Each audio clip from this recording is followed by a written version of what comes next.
में पैसा कितना जोड़ना चाहिए? क्यों मैया? पीली मैया, पैसा कितना जोड़ना चाहिए?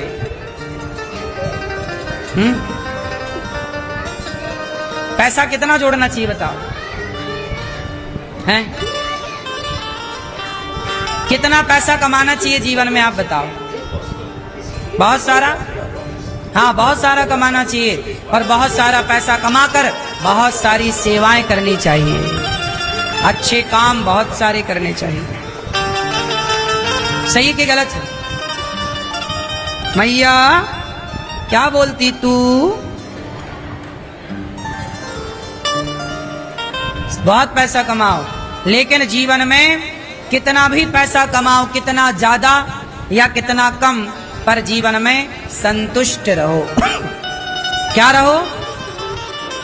सत्याम क्षितौ किम कशिपोः प्रयासैर बाहु स्वसिद्धे युपवर्हणै किम सत्यंजलौ किम पुरुधान्य पात्र्या दिग्वल्कलादौ सति किम दुकूलै। जब जमीन पर सोने से काम चल जाए तो पलंग की क्या आवश्यकता? सबसे बड़ा धन है संतोष। आप बहुत ज्यादा कमाते हैं, सामान्य कमाते हैं, कम कमाते हैं, मायने नहीं रखता कि आप कमाते कितना है, मायने रखता है कि आप प्रसन्न कितने हैं। आपके पास पैसा कितना है ये मायने नहीं रखता, आपके होठों पे मुस्कान कितनी है, आप खुश कितने हैं ये मायने रखता है। आपके एक आदमी है जिसके पास ज्यादा पैसा है और एक आदमी है जिसके पास ज्यादा प्रसन्नता है, कौन सही है? ज्यादा पैसे वाला या ज्यादा प्रसन्नता वाला? इसलिए इतना पैसा कमाओ कि उस पैसे से आपके होठों पे मुस्कान सदा बनी रहे।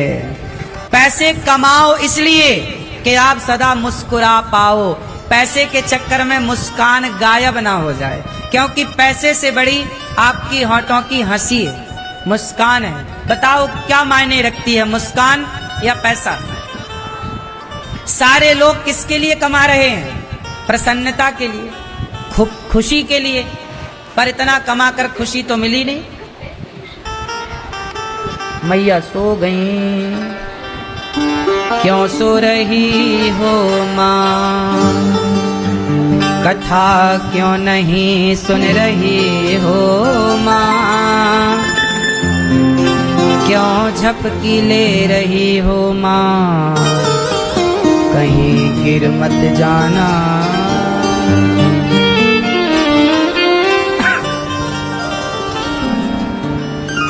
तो क्या रहोगे सदा प्रसन्न? क्या रहोगे? क्या रहोगे? आप ज्यादा खुश रहते हैं कि ज्यादा दुखी रहते हैं? हैं? लग नहीं रहा देखने से कि आप खुश रहते हैं। आजकल लोग हंसते ही नहीं, आजकल लोगों की मुस्कान भी बनावटी हो गई है। सही है? आजकल लोग खिलखिलाते नहीं हैं, आजकल लोग हंसते भी ऐसे जैसे पैसे लग रहे हों। नहीं हंसते क्यों? जैसे पैसे खर्च हो रहे हो। खुल के बिंदास हंसो मेरी माँ, आए हो हंस लो मुस्कुरा लो, एक दिन मर तो जाएंगे ही, तब कोई हंसाए कितना तो आप हंस ना पाओगे। अभी अवसर है हंसने का, जब मौका हंसने का होता है तब रोते हैं, तब मुंह बनाए मुंह फुलाए बैठे रहते हैं। क्यों? इसलिए मेरी माँ, पैसे बहुत कम हैं, बहुत ज्यादा हैं, सामान्य कोई बात नहीं, पैसे आएंगे जाएंगे, पर होठों पे मुस्कान बनी रहे, हर हाल में हैप्पी। मैया बोलो घी ही।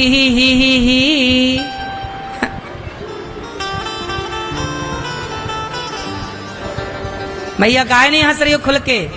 अच्छा, लिपस्टिक लगी है दांतों में इसलिए। हाँ? मैया लोग ना ज्यादा दांत नहीं दिखाती, कहीं लिपस्टिक ना डैमेज हो जाए। कई माताएं होती हैं लिपस्टिक होठों में कम लगाती हैं, दांतों में ज्यादा लगा लेती हैं।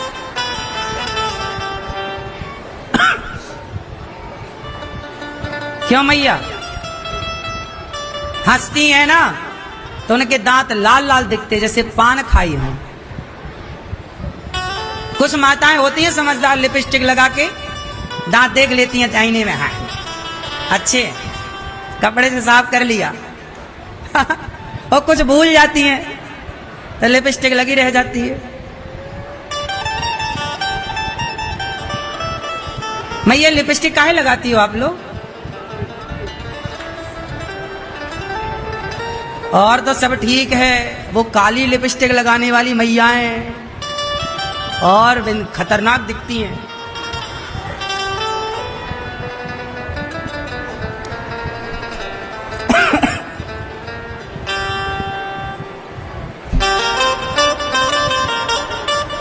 इसलिए कहता हूं हर हाल में क्या रहो, पैसे आएंगे, कमाओ मेहनत करो, आएंगे जाएंगे कहां। रिक्शे वाले लोग भी ना खुश हैं। जिसके घर में साइकिल है ना, आदमी चला रहा साइकिल, पत्नी बैठी है साइकिल में पीछे, दोनों चले जा रहे हैं। खुश रहना हो ना तो साइकिल में भी व्यक्ति खुश रह सकता है, और खुश नहीं रहना तो बड़ी बड़ी गाड़ियों में भी लोग परेशान हैं, रो रहे हैं, टेंशन है, डिप्रेशन है। इसलिए आपके, मुझे तो ऐसा लगता है कि वो पति पत्नी बहुत अच्छे हैं जिनमें दोनों में तालमेल है, प्रेम है और दोनों खुश हैं। और आपके भले सोना चांदी कितना भी हो मैया, पर आप पति पत्नी खुश नहीं हैं तो आपके महल अटारी बेकार से लगते हैं मुझे। सही है? वो घास की झोपड़ी में रहने वाले लोग कम से कम खुश तो हैं, हंसते हैं। क्या करते हैं वो? हंसते हैं, दोनों खुश हैं। मैंने झोपड़ी फुटपाथ पर रहने वालों को भी हंसते देखा है, और महलों में रहने वाले लोगों को भी मैंने डिप्रेस से बात नहीं करते, एक दूसरे को पसंद नहीं कर रहे। क्या बताएं साहब, व्यापार चला लेना, व्यापार में सफल हो जाना अलग विषय है, और परिवार में सफलताएं पा लेना अलग विषय है। व्यापार में सफल हो गए बिल गेट्स, लेकिन वो बिल गेट्स जो व्यापार में सफल हुए वो परिवार में असफल हो गए। आपको पता है बिल गेट्स कौन है? पूरी दुनिया का सबसे अमीर व्यक्ति है। इतना बड़ा आदमी है वो कि पाकिस्तान जैसे कई देश एक दिन में खरीद सकता है, पूरा देश खरीद सकता है एक दिन में, इतनी दौलत है उसके पास। दुनिया का सबसे अमीर, देश खरीद ले भाई, शहर की छोड़ दो, एक देश खरीद सकता है। लेकिन वो बिल गेट्स 27 सालों के बाद उसकी पत्नी ने उससे तलाक ले लिया। क्यों ले लिया? क्योंकि उसने व्यापार को सफल बना लिया, पैसे कमाए, बिजनेस किया, सफल व्यापारी है दुनिया का। व्यापार चलाना सीख लिया बिल गेट्स ने, पर परिवार चलाना नहीं सीख पाया। परिवार चलाना और व्यापार चलाना दोनों अलग अलग बातें हैं। जरूरी नहीं है कि जिसको व्यापार चलाना आ रहा है उसको परिवार चलाना आए, और यह भी जरूरी नहीं है कि जिसको परिवार चलाना आ रहा है वो व्यापार चलाए। साहब एक बात कहूं, तुम्हारे पास भले कम पैसे, तुम भले नमक रोटी खा रहे हो, अचार रोटी खा रहे हो, हम कहते हैं भगवान करे तुम बहुत धनवान बनो, बहुत सुखी बनो, लेकिन आप यदि दोनों खुश हैं पति पत्नी तो आप धरती के सबसे सफल परिवारी हैं, आप सबसे अमीर हैं, क्योंकि आपकी पत्नी, आपका पति, आप दोनों एक दूसरे से प्रसन्न हैं, आप दोनों खुश हैं, और आप दोनों अपने माँ बाप को खुश रखते हैं, तो आप सबसे सफल हैं। सक्सेस कौन है? सफल किसे कहते हैं? आपकी नजर में सफल व्यक्ति कौन है? आपकी व्यक्ति में सफल व्यक्ति कौन है?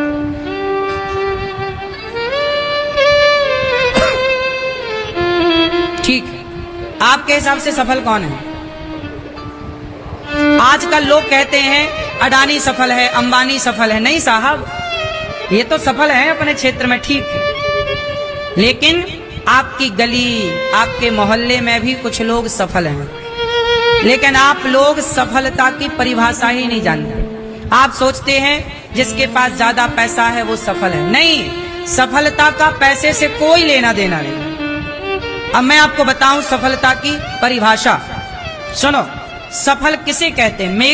ये मेरी व्यक्तिगत विचारधारा है, आप इससे सहमत हैं या नहीं वो आपका अपना नेचर है, पर मैं अपनी विचारधारा बताऊं, फिर आप बताना कि आप मेरी विचारधारा से सहमत हैं या नहीं। मैं मानता हूं, ये दास अनिरुद्ध मानता है कि सफल उसे कहते हैं जैसे एक लड़का है, उसका विवाह हुआ और वो पैसे कमा रहा है। एक आदमी है, वो पैसे कमा रहा और उसने अपने पैसे से अपने लिए एक घर बना लिया, अपने बच्चों की फीस आराम से भर पा रहा है, अपने पैसे से अपने माता अपने पिता की दवाई करा पा रहा है और अपने पैसे से अपने घर गृहस्थी पत्नी को साड़ी दे पा रहा है, बच्चों को रोटी दे पा रहा है, रहने को एक छोटा सा उसने अपने लिए घर भी बना लिया और माँ बाप के पांव में चरणों में बैठकर रोज पांव भी दबाता है। मुझे लगता है कि वो व्यक्ति सफल है जो अपने पैसे से अपने लिए घर बनाए, अपने बच्चों की फीस अपने पैसे से भर ले, मतलब पिता से डिमांड ना करना पड़े कि पिताजी जरा बच्चों की फीस इस बार नहीं है तो आप दे दो, नहीं, बाप से जो ना मांगे, बाप के आगे हाथ ना फैलाए, जो अपनी सामान्य जरूरतों को अपनी मेहनत से पूरा कर ले, उसे हाथ ना फैलाना पड़े किसी के आगे, हर वो व्यक्ति सफल है। वो चाहे आप हैं, आपके पड़ोस में, यदि आप अपने बाप से मांगते हैं कि पापा पिताजी वो बच्चे की फीस जरा 3000 भरनी महीने की दे दो, आप सफल नहीं है साहब। आपने बच्चे पैदा कर लिए पर फीस नहीं भर पा रहे हैं, पढ़ाई नहीं करा पा रहे हैं, आप सफल नहीं हैं। सफल तब होंगे जब आपको कभी किसी के आगे हाथ ना पसारना पड़े। क्यों जी, बात सही है? अपने आप को कम से कम दोस्तों इतना तो कामयाब बना लो कि तुम्हें किसी के आगे हाथ ना फैलाना पड़े, है ना? हर वो व्यक्ति, कितने लोग सहमत हैं मेरी बात से कि ये सफल लोग यही है? इसे आप सफल मानते हैं कि नहीं? यही सफलता है। क्यों? आप अपनी पत्नी को कपड़े दे पा रहे हैं, बच्चों को पढ़ा पा रहे हैं, माँ बाप को बुढ़ापे में दवाइयों का सहारा, रोटी का सहारा दे पा रहे हैं, आपने अपने लिए एक छोटी सी छत बनवा ली, बस आप सफल हैं। इसके बाद तो फिर देखो, फिर तो आप कमाते जाओ, उसका कोई अंत नहीं है। रोटी, कपड़ा, मकान, शिक्षा की आपने जरूरतें पूरी कर ली, मतलब आप सफल हैं।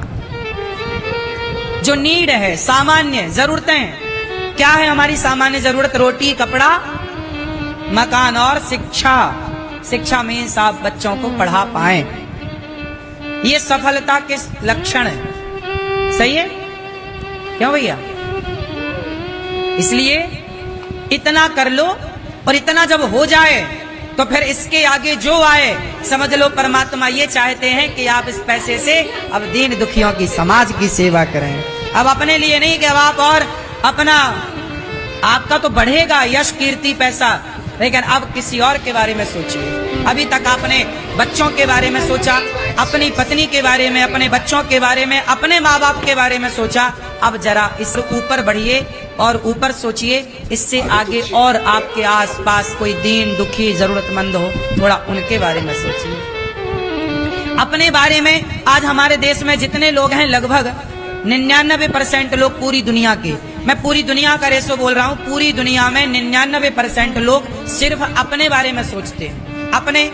अपनी पत्नी, अपना पति, अपने बच्चे, अपने माता पिता के बारे में भी कम लोग हैं सोचने वाले, पर ठीक है, फिर भी लोग सोचते हैं।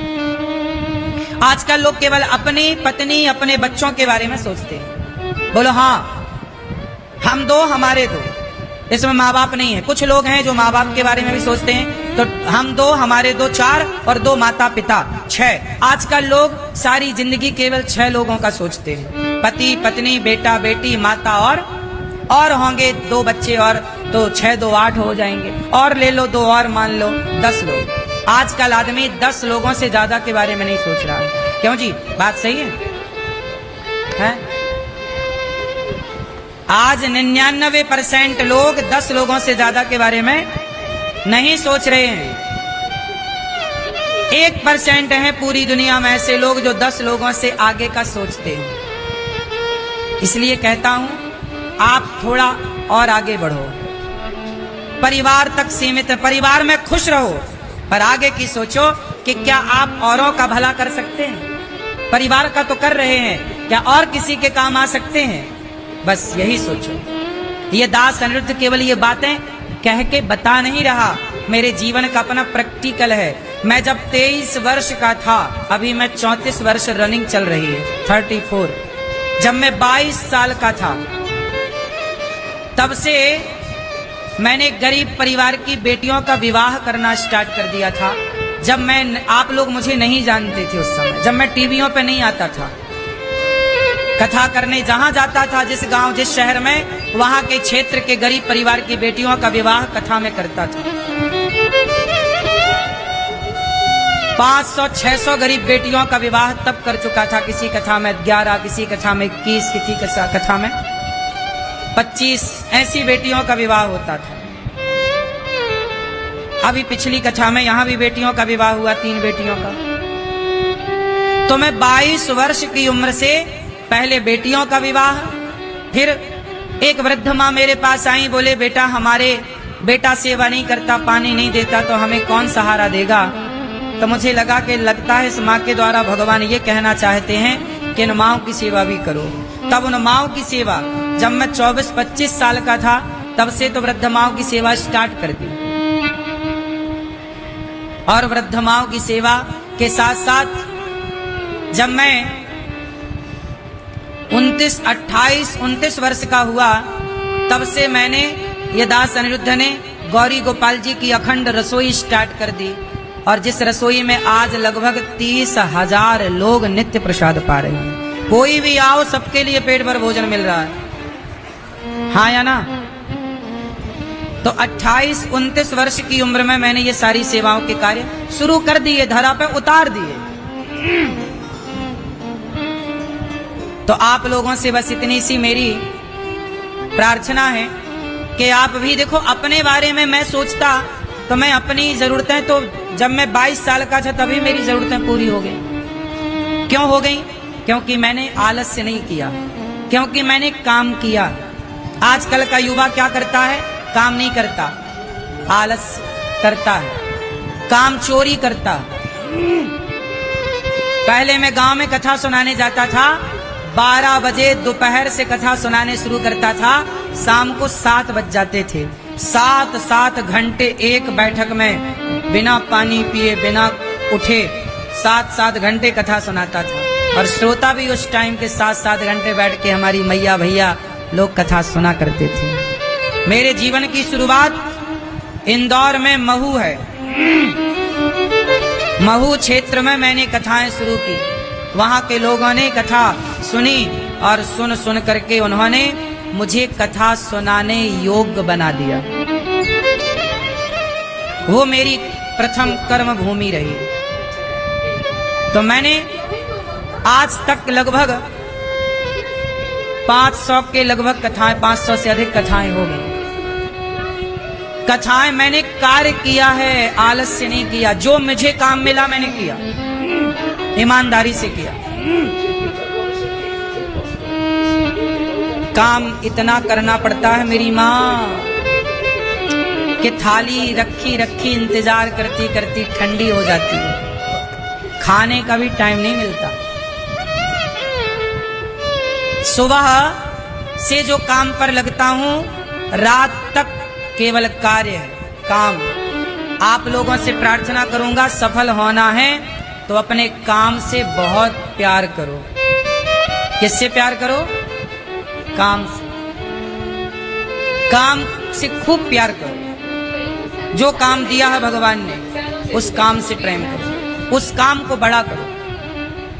और ये तब हो सकता है जब आप अपने काम से बहुत प्रेम करते हैं। लता जी गाती बहुत अच्छा है, अच्छा थी, अब तो भगवान के घर चली गई। क्यों?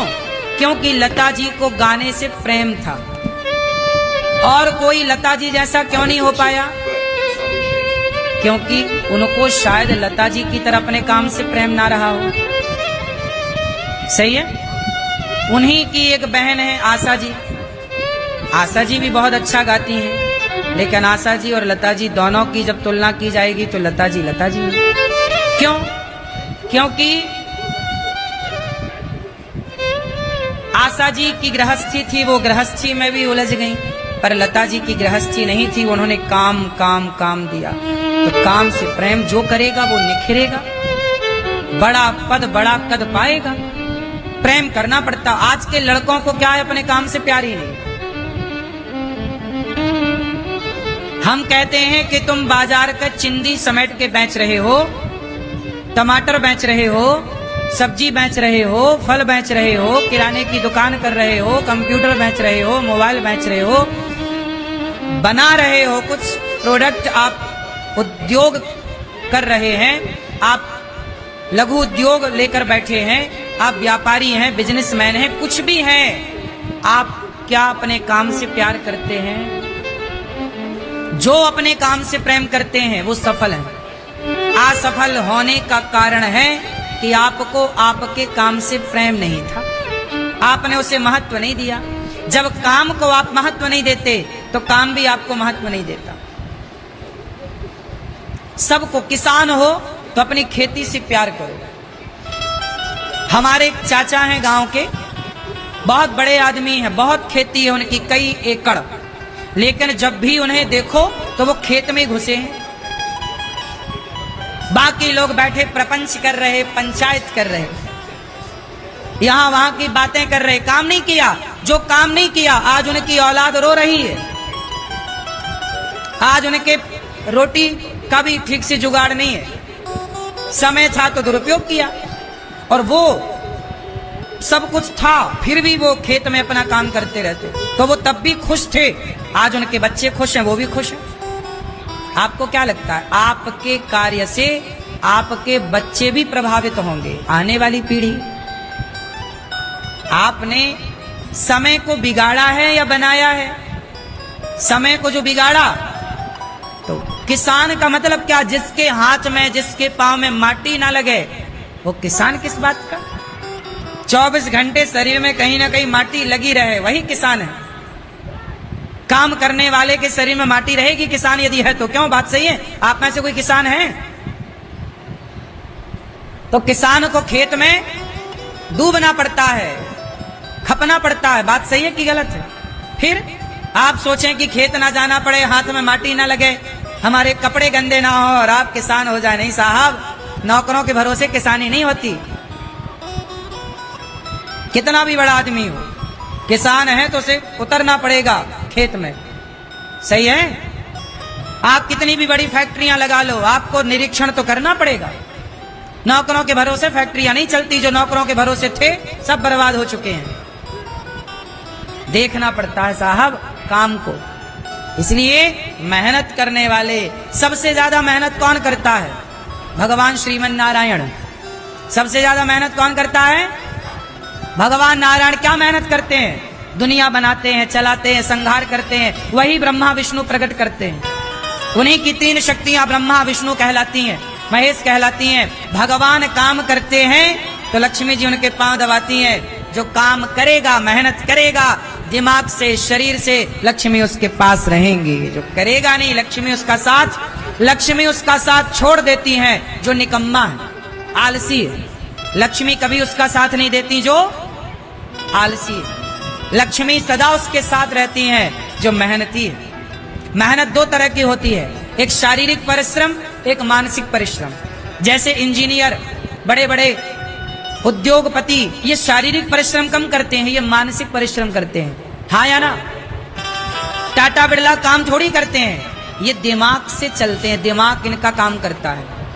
शरीर से काम करने वाला बड़ा नहीं होता, दिमाग से काम करने वाला बड़ा होता है। इसलिए काम का मतलब ये नहीं है कि तुम शरीर से काम लग जाओ। ठीक है, शरीर का परिश्रम भी ठीक है, करना तो पड़ता है।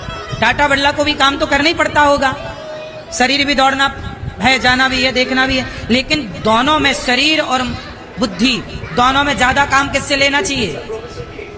बोलो, शरीर से ज्यादा काम कि दिमाग से ज्यादा काम? बोलो। और आज के लड़के दिमाग नहीं लगा रहे हैं, सारा दिमाग ये पंचर कर लेते हैं पढ़ने में। पढ़ना बिल्कुल बुरा नहीं है साहब, पर पढ़ लिख करके आप यदि केवल नौकरी चाह रहे हैं, नौकर बनना चाह रहे हैं, तो मुझे लगता है कि फिर आपने पढ़ाई ठीक से नहीं की। दिमाग लगाओ साहब, दिमाग वाले लोग सफल हैं। पढ़े लिखे लोगों से ज्यादा सफल दिमाग वाले हैं। सही है? ज्यादा हाय हाय नहीं, खुश रहो, यही जीवन की सार्थकता है। पैसा इतना ही कमाओ जिससे प्रसन्नता बनी रहे। ज्यादा आ जाए तो समाज की सेवा, बांटो, सभी में बांट कर खाए, उसे इंसान कहते हैं। सबके लिए जियो, अपने लिए तो सब जी रहे हैं, कुत्ता बिल्ली भी। सबके लिए जीने वाला बड़ा होता है, सबके दुख दर्द में काम आने वाला बड़ा होता है। ये दास अनिरुद्ध, हम कमाते हैं किसके लिए? कार्य करते हैं, हमारी प्रत्येक मेहनत, हमारा शरीर का प्रत्येक पसीने की बूंद किसके लिए है? बोलो, हम किसके लिए कार्य कर रहे हैं? हमें समाज की सेवा करना अच्छा लगता है। गौरी गोपाल आप वृंदावन आए, आपको पेट भर भोजन मिले, ये हमारी इच्छा है, हमारा नशा है ये। कुल मिला के ये कहो कि जैसे शराबी शराब के बिना नहीं रह सकता, गंजेड़ी गांजा के बिना नहीं रह सकता, ऐसे ये दास अनिरुद्ध सेवा किए बिना नहीं रह सकता। सेवा किए बिना रह ही नहीं सकती। तो सेवा मेरा एक नशा है, मेरा शौक है, नशा है सेवा। इसलिए गौरी गोपाल में जो आ रहे हैं सबकी सेवा हो रही है। मेरी जितनी औकात है, जितनी क्षमता है, उतनी सेवा हो रही है। क्यों? मेरी माँ, वृद्ध माँ कोई आ जाती है, उनको सेवा हो जाती है इनके रहने की। देखो 290 माँ रहती हैं, 150 बच्चे गौरी गोपाल गुरुकुल में पढ़ रहे हैं। मेरी जितनी क्षमता है इस उम्र के हिसाब से मैंने जो बन पड़ा किया, सेवा के कार्य अच्छा लगता है। आपसे भी प्रार्थना करता हूं, आप भी इन सेवाओं में सहयोगी बनो, जुड़ो इन सेवाओं से। सेवा करने से संतुष्टि मिलती है। हम कमाते हैं किसके लिए? इन माओं के लिए। सब सेवाओं में खर्च होता है। मैंने अपने लिए तो आज तक घर भी नहीं बनाया। कोई नहीं बता सकता कि मेरा घर कहाँ है वृंदावन में, है ही नहीं तो बताएगा क्या? मैंने घर नहीं बनाया। वृद्ध माओं के लिए घर बनाया, वृद्ध माओं के लिए आश्रम बनाया, गायों के लिए गौशाला बनाई, गौरी को बच्चों के लिए गुरुकुल बनाया, भगवान के लिए सुंदर सा भगवान ने अपने लिए मंदिर बनवा के खुद आकर के ठाकुर जी बैठ गए उस मंदिर में। भगवान ने अपने लिए मंदिर बनवा लिया। सब कुछ भगवान कर रहे हैं अपने हिसाब से। लेकिन ये दास ने आज तक मैंने समय ही नहीं मिला ये सोचने का ये कि कहाँ घर बनाए, क्या जरूरत है घर बनाने की। 9 बाई 12 के कमरे में ये दास अनिरुद्ध रहता है। जैसे माताएं रहती हैं जिस व्यवस्था में, माताओं का कमरा जैसा है ना, माताओं का कमरा बहुत अच्छा है। हम जिस कमरे में रहते हैं वो कमरा तो ऐसा भी नहीं है जैसा माताओं का। माताओं का तो बहुत अच्छा है। माताएं जिस कमरे में रहती हैं वो कमरा भी बहुत बड़ा है। हम जिस कमरे में रहते हैं वो कमरा बहुत छोटा है। 9 बाई 12 का कमरा कितना बड़ा होता है आप जानते होंगे। विश्वास ना हो तो आप देख भी सकते हैं, ऐसा नहीं कि मैं केवल बता रहा हूं, आप देख सकते हैं सब चीजें। गौरी गोपाल में कहीं ताला नहीं है। ताला तो छोड़ो साहब, दरवाजा ही नहीं है। कोई भी आओ, कहीं भी जाओ, क्यों यहां कहीं आपको मिला दरवाजा है? कोई रोक टोक हुई यहां पूरे गौरी गोपाल में? यही है सेवा। सुखदेव भगवान कहते हैं कि जीवन हो परमार्थ के लिए, परहित के लिए। सुखदेव भगवान ने अत्र सर्गो विसर्गश्च स्थानम पोषण मूतया मनवंतरेशानुकथा निरोधो मुक्तिराश्रय 10 लक्षण भागवत जी के हैं। इसके बाद सूत जी विदुर जी महाराज मैत्रेय जी के पास गए और मैत्रेय जी के पास जाकर के विदुर जी महाराज ने पूछा कि भगवान ये संसार क्यों बनाते हैं, सृष्टि का क्रम क्या है? तो सुनो, भगवान नारायण, देखो विदुर जी को समझा रहे मैत्रेय ऋषि। जब उद्धव जी को भगवान ने कहा विदुर जी को कहना, दोनों भगवत प्रेम में विह्वल हो गए। जब भगवान गए तो विदुर उद्धव जी की जो मुलाकात हुई, कुछ बातें नहीं हो पाई क्योंकि दोनों भगवान के जाने के बाद दुखी थे। तो विदुर जी ने, मैत्रेय जी हरिद्वार में रहते थे, उनसे पूछा कि भगवान ने प्रपंच क्यों बनाया? तब कहा कि सुनो, भगवान नारायण की नाभि से कमल पैदा हुआ, कमल में ब्रह्मा जी प्रकट भये और ब्रह्मा जी ने संसार रचा, ब्रह्मा जी ने सृष्टि की। सबसे पहले ब्रह्मा जी ने सनकादियों को प्रकट किया, सनक, सनंदन, सनातन, सनत कुमार, सनकादि जो भगवान नारायण के अवतार हैं। फिर इनके बाद ब्रह्मा जी ने रुद्र को, भगवान शिव को प्रकट किया अपनी भ्रकुटी से। फिर ब्रह्मा जी ने 10 प्रकार की सृष्टि उत्पन्न की। महातत्व की, अहंकार की, भूत सर्ग की, इंद्रियों की, मन की, देवताओं की, अविद्या की, वृक्षों की, पशु पक्षियों की और मनुष्य की। हम भगवान की सृष्टि में 9वीं सृष्टि है। मनुष्य कौन सी सृष्टि है? कौन से नंबर की? 9वें नंबर की। 10वीं सृष्टि है देवता, पितर, असुर, गंधर्व। इसके बाद ब्रह्मा जी ने 4 युग को बनाया, युग विभाजन किया, सतयुग, त्रेता, द्वापर और कलयुग। चारों की आयु निश्चित की के सतयुग की आयु क्या होगी? कलयुग की 4,32,000, द्वापर की 8,64,000 वर्ष, त्रेता की 12,96,000 वर्ष और सतयुग की 17,28,000 वर्ष। ये चारों युगों की आयु निश्चित हुई। फिर मनवंतर, एक कल्प और एक कल्प में 73 बार चतुर्युग जब बीत जाते हैं तब मनवंतर एक होता है। ऐसे 14 मनवंतर बनाए। इसके बाद ब्रह्मा जी ने मनु शत्रुपा को प्रकट किया अपने शरीर के एक अंग से मनु, दूसरे अंग से शत्रुपा। मनु शत्रुपा जी से कहा सृष्टि करो, पर कैसे करें? पृथ्वी का पता नहीं, क्योंकि हिरण्याक्ष नाम का दैत्य पृथ्वी को रसातल में छिपा चुका है समुद्र में। तब बाराह भगवान प्रकट भये ब्रह्मा जी की नासिका छिद्र से। बोलिए बाराह भगवान की। हिरण्याक्ष को मारकर भगवान बाराह ने पृथ्वी की स्थापना की और तभी बाराह भगवान का पृथ्वी से विवाह भी हुआ। पृथ्वी किसकी पत्नी है? बाराह भगवान की, भगवान की पत्नी है। इस पृथ्वी के एक बेटा भी हुआ, नाम हुआ भौम। क्या नाम हुआ? तो पृथ्वी भगवान नारायण की पत्नी है। अब पृथ्वी की स्थापना हुई और इसलिए हमारे बाराह भगवान पृथ्वी को स्थापित करने वाले माने जाते हैं। फिर मनु शत्रुपा के द्वारा संतान मैथुनी सृष्टि का क्रम स्टार्ट हुआ और मनु जी की 3 बेटियां हुई, आकुति, देवहूति, प्रसूति। आकुति का विवाह रुचि प्रजापति से हुआ, जिनके यहाँ यज्ञ भगवान हुए। देवहूति का विवाह करदम जी से हुआ, जिनके यहाँ 9 बेटियां और 10वें कपिल भगवान प्रकट हुए। देवहूति माता अपने पति के साथ प्रेम से रहती हैं, पर जब 9 बेटियों का विवाह हो गया तो करदम जी बोले देवी आज्ञा दो। बेटा भी हो गया, बेटा सौंप दिया पत्नी को। अब करदम जी निकल गए जंगल की ओर। देखो हमारे सनातन धर्म में कितनी अच्छी अच्छी व्यवस्थाएं हैं, लेकिन आज के लोगों ने सारी व्यवस्थाओं को चौपट कर दिया। समाज की सबसे बड़ी व्यवस्था है आश्रम। कितने आश्रम होते हैं? क्यों? सनातन धर्म में कितने आश्रम? ब्रह्मचर्य, गृहस्थ और आगे कौन सा? वानप्रस्थ। चौथा कौन सा? सन्यास। कितने आश्रम होते हैं? 4। कितने आश्रम होते हैं? कौन कौन से? पहला आश्रम ब्रह्मचर्य, मतलब पहले शादी के पहले तक ब्रह्मचारी रहो। पराई स्त्री पराई पुरुष लिविन में बिल्कुल ना रहो। आज के छोरा छोरी लिविन में रह के बर्बाद हो रहे हैं। बोलो हाँ, ब्रह्मचारी है ही नहीं। फिर ब्रह्मचारी के बाद, ब्रह्मचर्य के बाद क्या है? गृहस्थ। गृहस्थ में आओ और गृहस्थ में कितने दिन रहो? क्यों मैया, गृहस्थ आश्रम में कितने साल रहना चाहिए? आप बताओ लाल मैया। मैया ये बताएंगी गुलाबी मैया। मैया ये गृहस्थ आश्रम में कितने दिन रहना चाहिए?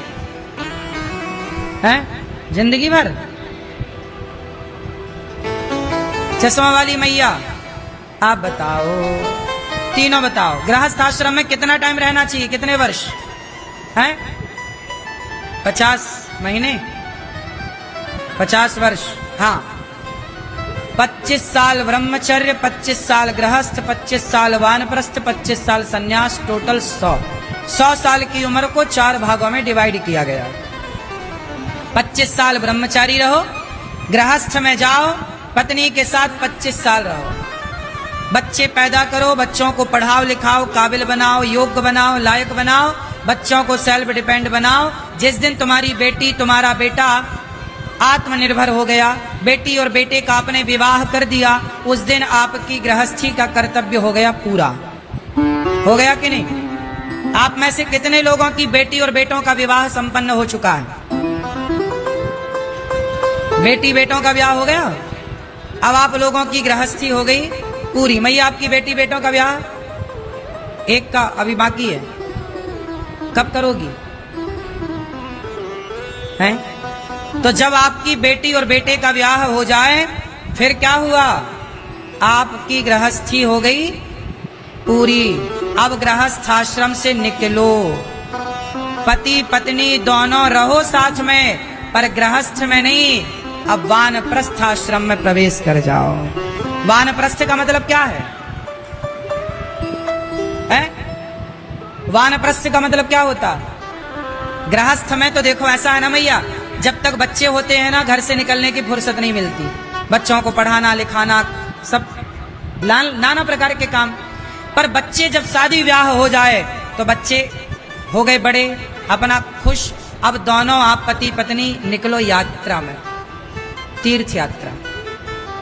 और तीर्थ यात्रा ऐसे नहीं कि 2-4 दिन की, 25 साल आते जाते रहना, ऐसे नहीं। 1 महीना वृंदावन में, 1 महीना हरिद्वार में, 1 महीना अयोध्या जी में, काशी में, 1 महीना। हमारे भारत में इतने सारे तीर्थ हैं, रहो। घर में पड़े पड़े कौन सा तुम्हें हलवा बादाम का रोज मिल रहा है, और अपमान और मिल रहा, बहू सुना रही है 10 बातें।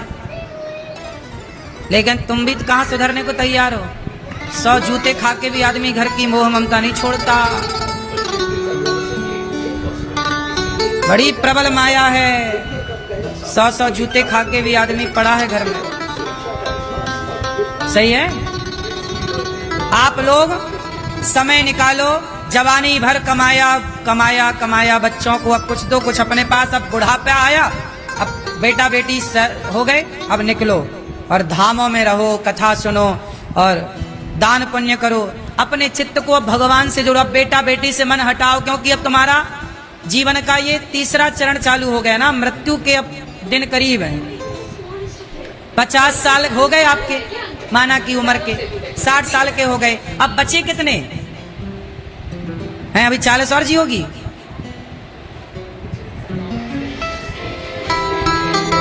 साठ साल के बाद तो आजकल देखो 70 भी पहुंचना आजकल कठिन हो रहा है। 70 के पहले आदमी तय हो रहा है नहीं। 80 पहुंच जाए तो बड़ी बात है। आज की जो पीढ़ी, पुराने लोग तो 80 पार कर गए, पहले के लोग। लेकिन आज के जो अपन लोग हैं, मेरी उम्र के लोग 80 तक पहुंचेंगे नहीं। पहले के जमाने में लोग यूरिया नहीं खाते थे। क्या नहीं खाते थे? डीएपी नहीं खाते थे। आजकल तो सब फसलों में डीएपी यूरिया खा खा के तुम ज्यादा थोड़ी जी पाओगे। पहले का खान पान शुद्ध था। आज के लड़के छोरा छोरी कमजोर हैं। ये सब डीएपी की पैदाइश है, यूरिया की। बोलो हाँ। किसान भी भर भर के डीएपी डाल रहा है, फसल और जल्दी ज्यादा है। सही है? आपने देखा होगा जब गेहूं फसल कट के आती है तो गेहूं को सूंघना, उसमें डीएपी की गंध होती है, महकती है, यूरिया महकती है। बोलो हाँ। ये बात सही है कि गलत है? मैया सही है कि गलत है? इसका मतलब है कि वो डीएपी यूरिया उस दाने में, फसल में चली गई, इसलिए अब वो सारा पदार्थ जहरीला है लगभग। इसलिए आयु अब कम हो रही है।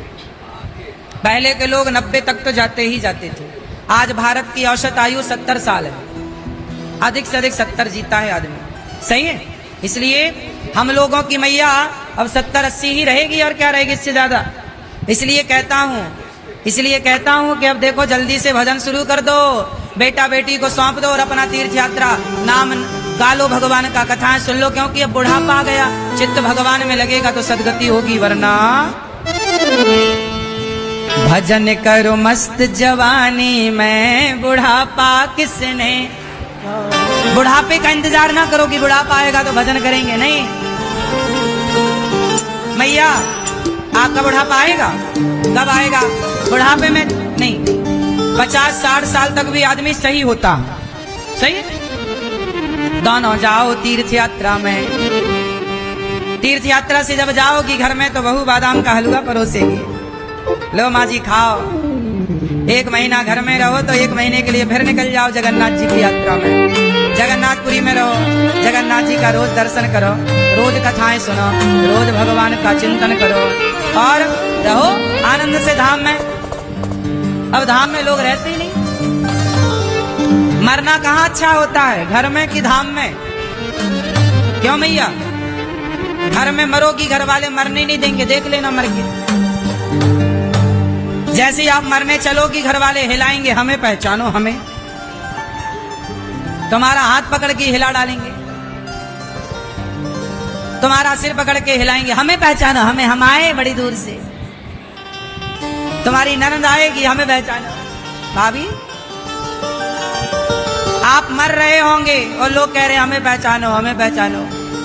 एक आदमी मर रहा था, लोग आ गए, भीड़ भाड़ लगा ली, इतनी धक्का मुक्की हुई कि मरने वाले के ऊपर ही गिर गए 3-4, मरने वाले पहले ही निपट गए। ऐसे ही होता है। अच्छा सही है ना, मरने वाले का बस सुन ले कोई कि फलाने मरने वाले हैं, भीड़ लगा लेते हैं और बेफिजूल का रोते हैं। जिनका कोई लेना देना नहीं था वो मैयाएं भी झंडू बाम ले लेके जाती हैं, वो पोत पोत के आंखों में ले, आंसू नहीं आ रहे तो भी निकाल रही हैं। सही है। इसलिए दुनिया वाले ठीक से जीने तो दिए नहीं, ये मरने भी नहीं देंगे। और तुम जैसे ही मर जाओगी ना मैया, तो आपको लगेगा मेरे बाद मेरे पोते का क्या होगा, मेरे घर का क्या होगा। और आप जरा मर के वहां से घूम के फिर वापस आके देखना तो पड़ोसन चाय लेके आई होगी, तुम मरी पड़ी हो और पड़ोसन कह रही होगी तुम्हारी बहू से थोड़ा चाय पी लो, और बहू चाय पी रही होगी मस्त। जब तुम मरते हो ना तो लोग चाय वाय लेके आते हैं, अड़ोसी पड़ोसी। आपके यहाँ आती है कि नहीं? आती है। आदमी मरा पड़ा और परिवार के लोग चाय पी पी के रो रहे हैं, चाय पूरी खत्म, फिर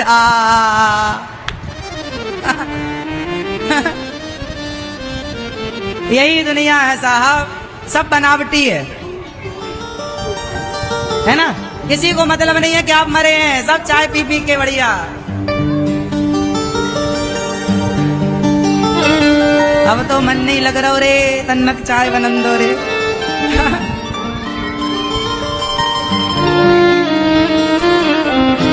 तो दुनिया चाय पी पी के रोएगी आपके मरने पर, कोई फर्क ना पड़ेगा किसी को। इसलिए कहता हूं आप मरने के पहले सबसे चित्त हटाओ, कोई नाता ना नाता एक राम जी से दूजा नाता मैया। अब तोड़ दो धीरे धीरे और नाता भगवान से जोड़ लो। भगवान से रिश्ता जुड़ जाएगा तो कल्याण आपका हो जाएगा। और बेटा बेटी से कितना भी रिश्ता जुड़ा तो ऑलरेडी है ही, तो बेटा बेटी से थोड़ी कल्याण होना है। हाँ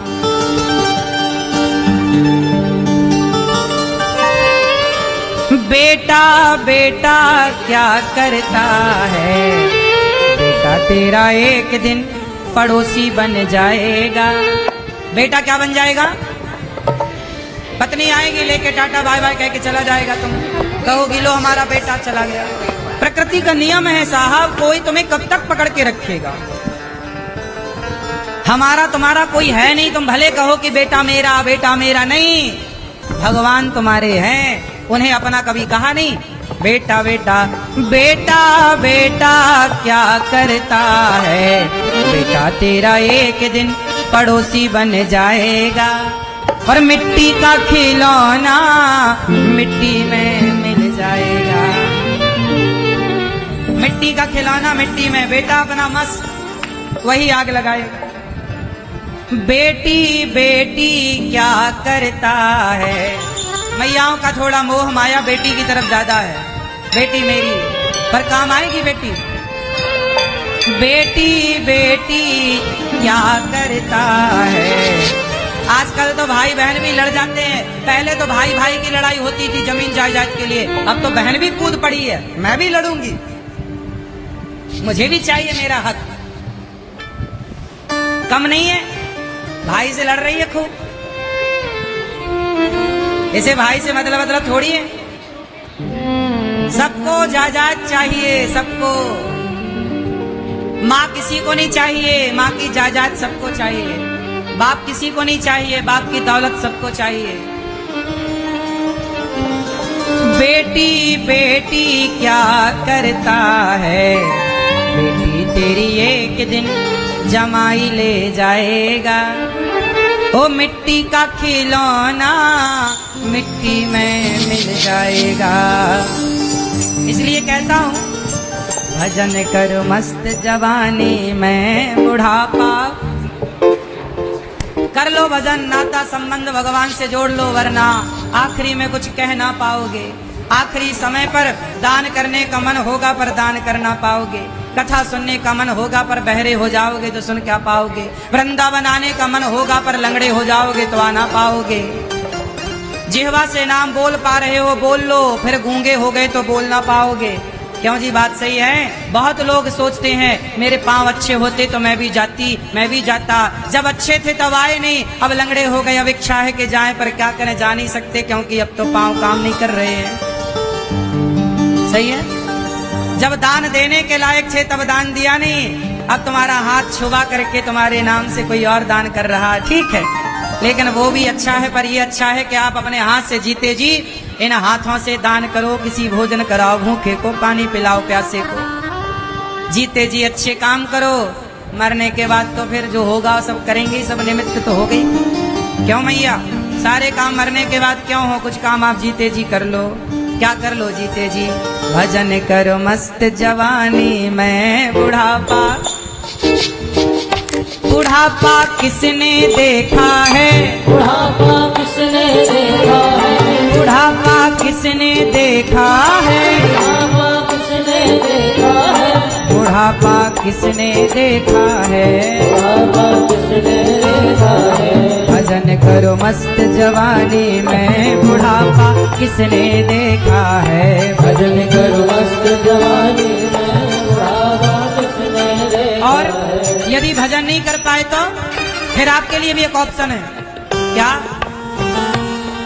तू डूब के मर जा रे चुल्लू भर पानी में, तू डूब के मर जा रे चुल्लू भर पानी में। ना राम नाम लीन हो, ना राम नाम लीन हो, ना कृष्ण नाम लीन हो, ना कृष्ण नाम लीन हो, तूने भरी जवानी में।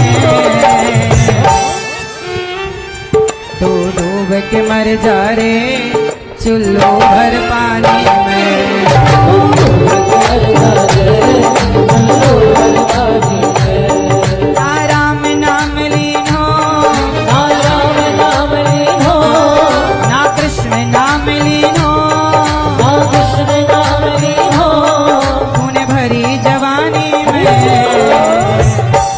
तू डूब के मर जा रे चुल्लू भर पानी में। तू डूब के मर जा रे चुल्लू भर पानी में।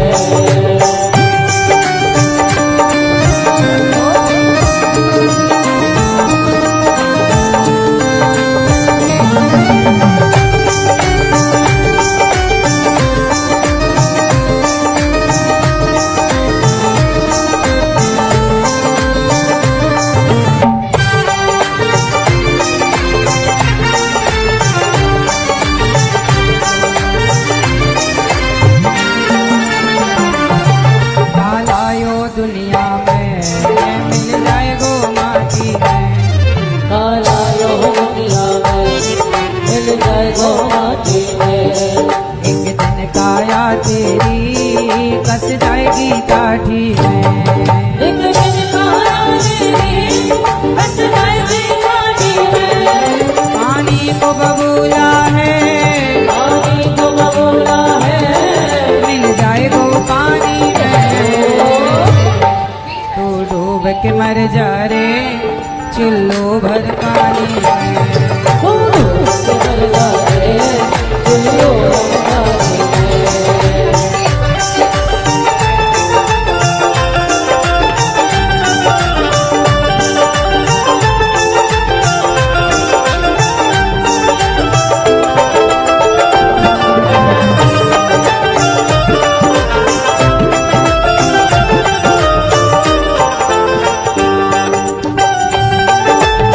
हे हरि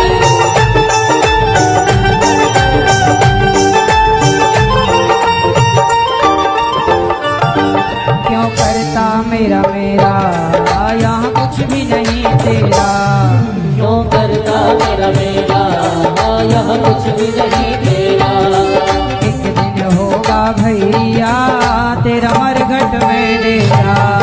एक दिन होगा भैया तेरा मरघट में डेरा। कुछ कमा के ले जा रे, कुछ कमा के ले जा रे, ऐसी जिंदगानी में तू डूब के मर जा रे चुल्लू भर पानी में। तू मर जा रे, चुल्लू भर पानी में।